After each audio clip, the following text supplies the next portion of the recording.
হাদিস, যদি কোনো ব্যক্তি নামাজ আদায় না করে কন্টিনিউ, এক দুই তো ছুটে যেতে পারে, ওটা মাঝে মধ্যে আপনারও হয় আমারও হয়, ঘুমিয়ে গেছেন টের পান নাই, আল্লাহ ক্ষমা করবেন, কিন্তু কন্টিনিউ নিয়মিত নামাজ পড়েন না, 10 বছর প্লাস বয়স, এরকম যদি কোনো বান্দাবান্দি হয়, আপনি শোনেন, আপনার কিয়ামতের দিন সঙ্গী হবে ফিরআউন, হামান, কারুন, উবাই ইবনে খালফ। এরা কি কাফের নাকি মুমিন? এদের সাথে হাসর হবে যাদের, তারা জান্নাতুল ফেরদাউসে যাবে। কি ফেরাউন জান্নাতুল ফেরদাউসে যাবে না? নবী সাল্লাল্লাহু আলাইহি সাল্লাম একদিন সাহাবীদের সামনে সালাতের গুরুত্ব নিয়ে আলোচনা করছেন। আলোচনার মধ্যে তিনি বলছেন, মান হাফাযা আলাইহা, আমার উম্মতের মধ্যে যারা সালাতের হেফাজত করবে, মানে সালাত আদায় করবে, কিয়ামতের দিন আল্লাহ এই সালাতের কারণে তাকে দিবেন নূর। সুবহানাল্লাহ। ওয়ানাজাতান ইয়াউমাল কিয়ামা ওয়া বুরহান, 2 নম্বর তাকে দিবেন আল্লাহ প্রমাণ, প্রমাণ দিবেন, সার্টিফিকেট দিবেন, তুমি জাহান্নাম থেকে মুক্ত, তুমি জান্নাতি প্রাপ্ত, সার্টিফিকেট দিয়ে দিবেন। সুবহানাল্লাহ। 3 নম্বর দিবেন ওয়ানাজাতান ইয়াউমাল কিয়ামা, কিয়ামতের দিন তাকে জাহান্নাম থেকে নাজাতের সনদ দিয়ে দিবেন। এর পরের শব্দগুলো শোনেন, যারা নামাজ আদায় করেন না, মা বোনেরা ভাইয়েরা, আপনারা একটু মনোযোগ দিয়ে শোনেন। আপনি চায়ের দোকানে আছেন তো, থাকেন ওখানে বসে শোনেন। ওয়ামান লাম ইউহাফিজ আলাইহা, যে ব্যক্তি নামাজের হেফাজত করবে না, ফালাইসা লাহু নূরুন ওয়ালা বুরহানুন ওয়ালা নাজাতুন ইয়াউমাল কিয়ামা, ওই ব্যক্তির জন্য কিয়ামতের দিন কোনো নূর থাকবে না, ওই ব্যক্তির জন্য কোনো নাজাতের ব্যবস্থাও থাকবে না, ওই ব্যক্তির জন্য জাহান্নাম থেকে মুক্তির কোনো সনদও মিলবে না। পরের শব্দটা অত্যন্ত কঠিন, ওয়াকানা ইয়াউমাল কিয়ামাতি মা'a কারুন ওয়া হামানা ওয়া উবাই ইবনে খালফ, যে ব্যক্তি বেনামাজি মুসলমান দাবি করেছে, যে নারী যেই পুরুষ নামাজ আদায় করেই না এরকম বেনামাজি, যে সেই লোকটা কিয়ামতের দিন ফিরআউনের সাথে, হামানের সাথে, কারুনের সাথে, উবাই ইবনে খালফের সাথে, আবু জাহেল, আবু লাহাবের সাথে জান্নাতে যাবে না? কথা বলেন, কোথায় যাবে? একেবারে স্পষ্ট, বেনামাজির হাসর হবে ফিরআউনের সাথে। আমরা কি ফিরআউনের সাথে জাহান্নামে যেতে চাই? তাহলে এখন থেকে নামাজ ত্যাগ করার যে বদ অভ্যাস, এটা ছেড়ে দিয়ে নামাজি হওয়া যাবে তো ইনশাআল্লাহ। আল্লাহ আমাদের তৌফিক দান করুন। এবার আসুন, নামাজ শুধু পড়লেই হবে না, নামাজ আমাদের নবী যেভাবে শিখিয়েছেন ওভাবেই পড়তে হবে। অন্য কোন পদ্ধতিতে পড়া, যদি অন্য কোন পদ্ধতি পড়েন, আপনার নামাজ আল্লাহর নিকটে ডিসকোয়ালিফাই গণ্য হবে। পরকালে এই নামাজ দ্বারা পুরস্কার পাওয়া যাবে না, জাহান্নাম থেকে মুক্তিও পাওয়া যাবে না। আমরা নামাজ ফরজ, ওয়াজিব, সুন্নাত, মুস্তাহাব, 5 ওয়াক্ত ফরজ নামাজ, সুন্নাত নামাজ, জুমার নামাজ, ঈদের নামাজ, জানাজার নামাজ, যত নামাজ আছে, এমনকি নামাজের বাইরেও যত ইবাদত আছে, কার তরিকা মতো করব? মুহাম্মদ সাল্লাল্লাহু আলাইহি ওয়াসাল্লামের তরিকা অনুযায়ী করতে হবে।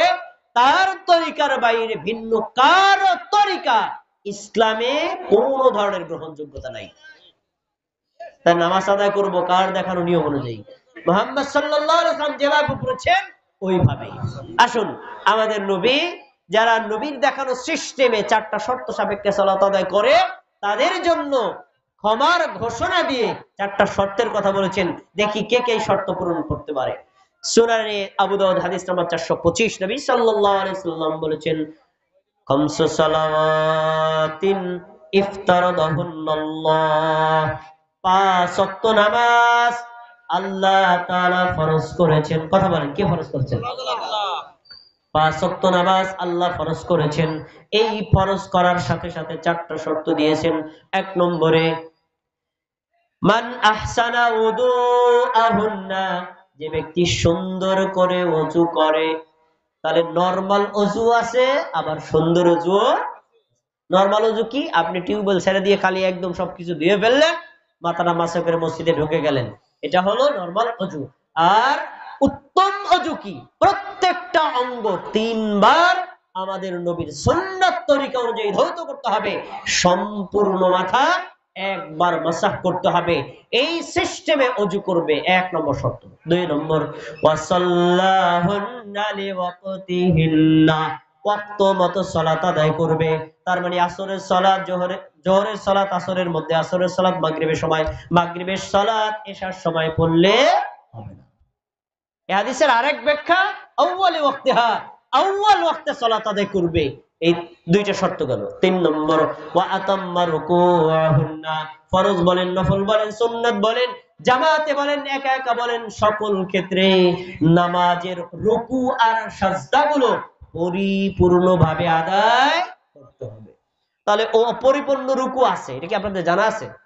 অপরিপূর্ণ রুকু, অপরিপূর্ণ সাজদাও আছে। অপরিপূর্ণ রুকু কিভাবে দেখেন তো আমাদের একটু তাকায়া, আমার সময় শেষ, দেখেন অপরিপূর্ণ রুকু কিভাবে। আপনি রুকু করেছেন এভাবে, তো দেখবেন কিছু মানুষ আছে মাথা আংশিক তুলে পুরোটা না হয়ে তারপরে আবার সিজদায় যায়। এমন মুসল্লি কেন্দ্র এই ইউনিয়নে আছে না নাই? ওনার রুকু মানে কি ইনকমপ্লিট, পূর্ণ হবে না। সাজদা, 2 সাজদার মাঝখানে যদি কোনো মুসল্লি পুরোপুরি টান হয়ে না বসে, তাহলে ওই ব্যক্তির পরিপূর্ণ সাজদা হবে না। কিছু মুসল্লি দেখবেন আংশিক মাথা তুলে আবার সাজদা দেয়, এমন মুসল্লি কি আমাদের সমাজে আছে না নাই? এই লোকটা সালাত আদায় করলেও আল্লাহর পক্ষ থেকে ক্ষমা পাবে না। 4 নম্বর হলো অখুশুআহুন্না, নামাজের পুরো সময়টা মনোযোগ থাকবে কার দিকে? এই 4টা শর্ত, সুন্দর করে ওযু করা, আউয়াল ওয়াক্তে সালাত আদায় করা, রুকু সিজদা পরিপূর্ণভাবে আদায় করা, তারপরে আল্লাহর প্রতি মনোযোগ থাকা। এই 4 শর্ত সাপেক্ষে পৃথিবীর যে কোনো জায়গার কোন নারী বা পুরুষ যদি সালাত আদায় করে, আল্লাহ ওই ব্যক্তির জন্য ওয়াদা করেছেন ওই ব্যক্তির পূর্ববর্তী সব পাপ ক্ষমা করে দিবে।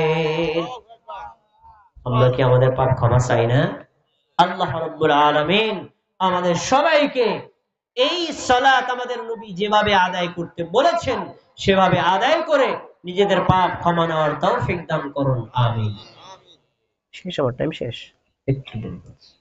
আজকের এই মাহফিলটি হচ্ছে খাদিজা রাদিয়াল্লাহু তাআলা আনহা বালিকা মাদ্রাসার উদ্যোগে। এটা আপনাদের এলাকার একটি প্রসিদ্ধ মাদ্রাসা, কিন্তু আপনারা জানেন মাদ্রাসাটার অবকাঠামো খুবই দুর্বল। মানে স্টুডেন্ট সংখ্যা যে পরিমাণে, আবাসন সংখ্যা, ছাত্রীদের যে চাহিদা, সেই তুলনায় তাদের আসলে একেবারে জায়গাই নাই, তারা বাড়ির মধ্যে থাকে। তো আলহামদুলিল্লাহ আপনাদের সকলের পরামর্শ এবং সহযোগিতায় এই রাস্তার পাশে তারা একটা বিল্ডিং করার জন্য কয়েকটা খাম তুলেছে, কিন্তু বাকি কাজগুলো অর্থের অভাবে করতে পারছে না। তো আপনাদের প্রতি একটা বিনীত অনুরোধ হলো, এই যে এতক্ষণ পর্যন্ত সালাতের গুরুত্ব সম্পর্কে কোরআনের হাদিসগুলো আমরা শুনলাম, যদি খাদিজা রাদিয়াল্লাহু তাআলা আনহার বালিকা মাদ্রাসার উদ্যোগে আয়োজনটা না হতো, আমরা কি কোরআন হাদিসগুলো শুনতে পারতাম ভাই? শুনতে পারতাম না। তাহলে এই মাদ্রাসা আমাদের দিন জানার একটা মাধ্যম, প্লাস আমাদের পরবর্তী প্রজন্ম, স্পেশালি আমাদের কন্যাদেরকে দিন শেখানোর একটা বড় মাধ্যম। এজন্য আপনার সন্তানকে যদি দিন শেখাতে চান, আপনার কন্যা সন্তানকে যদি ধার্মিক বানাতে চান, মাদ্রাসাটা আপনাদের জন্য একটা আইডল।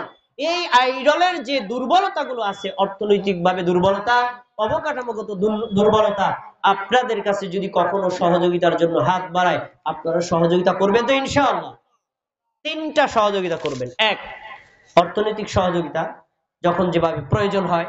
2, আপনার কন্যা সন্তান দিয়ে সহযোগিতা, নিচের শ্রেণীতে ছেলেরাও আছে, তা আপনার সন্তান দিয়ে সহযোগিতা।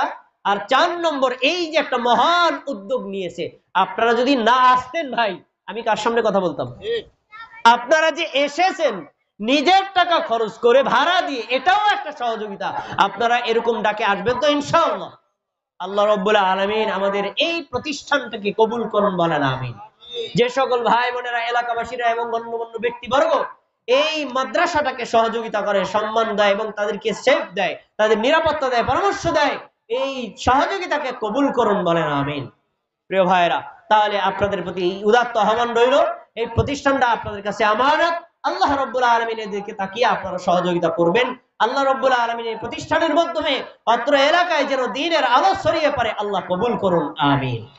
আল্লাহ রাব্বুল আলামিন আমরা এতক্ষণ পর্যন্ত কোরআন এবং সুন্নাহর আলোকে ফরজ সালাতের ফজিলত সম্পর্কে যে কথা শুনেছি সেটা অনুসরণ রেখে আল্লাহ আমাদেরকে তৌফিক দান করুন। আসসালামু আলাইকুম ওয়া রাহমাতুল্লাহি ওয়া বারাকাতুহু।